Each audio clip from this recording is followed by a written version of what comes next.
देखिए, किसी पार्टी के अंदरूनी मामलात में मुझे शौक नहीं है कि उनके पार्टी में किसी पार्टी में कुछ होता है तो उनके इंटरनल मैटर्स पर कुछ तबसरा करूं, कमेंट करूं।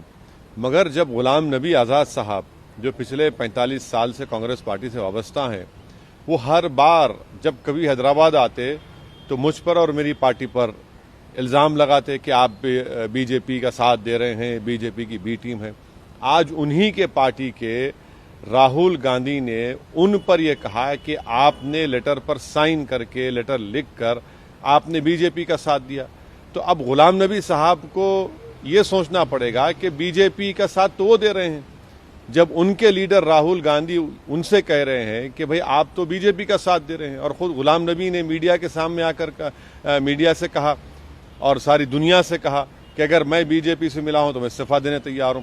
तो ये बात ये साबित हो चुकी है कि अगर आप कांग्रेस पार्टी का अपोज करते हैं, जैसा मैं कर रहा हूं, मैं बीजेपी का भी अपोज कर रहा हूं, मगर क्योंकि मैं कांग्रेस पार्टी का अपोज कर रहा हूं तो कांग्रेस पार्टी मुझे बी टीम कहती है, और उन्हीं की पार्टी में अगर कोई उनकी लीडरशिप को अपोज करता है तो उनको बीजेपी से मिलाया जाता है।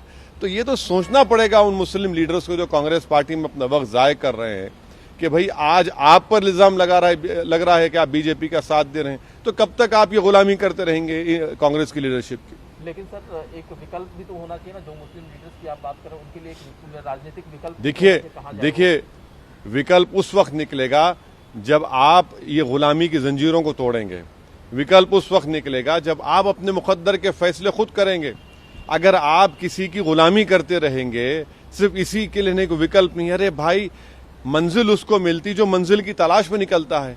आप तो वहीं पर रहकर ये तमाम तौहीन को, इल्जामात को, आपकी बेइज्जती अगर बर्दाश्त करेंगे तो विकल्प कहाँ निकलेगा। आप निकलिए तोड़कर तो खुद विकल्प और आपके सामने आकर सर झुकाएगा। तो सर, आपको लगता है आप ऑफर देंगे कि एमआईएम से जुड़े? नहीं, मैं हरगिज नहीं कहूंगा गुलाम नबी साहब को, वो बड़े सीनियर लीडर हैं, मगर गुलाम नबी साहब को याद दिला रहा हूं कि आपने जिस जबान का इस्तेमाल करके मुझ पर इल्जाम लगाया था, आज वही इल्जाम आपके पार्टी का एक एक्स प्रेसिडेंट आप पर लगा रहा है और आपको ये कहना पड़ रहा है कि मैं रिजाइन करने तैयार हूं।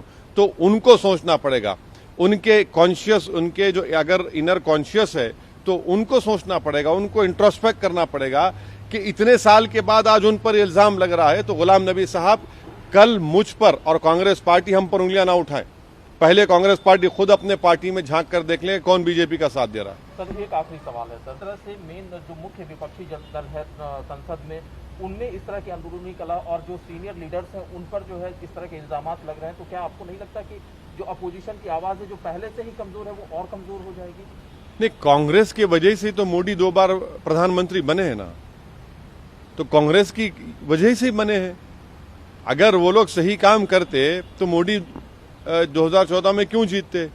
अगर वो अपोजिशन का सही रोल निभाते तो 2019 में उनकी 50 सीटें क्यों आती और इतने उनके एमएलएस क्यों बीजेपी में भाग रहे हैं? तो इनकी कमजोरी है, इनकी गलती है, जिसका रास फायदा बीजेपी को मिल रहा है। नरेंद्र मोदी की सबसे बड़ी ताकत तो कांग्रेस पार्टी बनी हुई है और उनकी लीडरशिप बनी हुई है।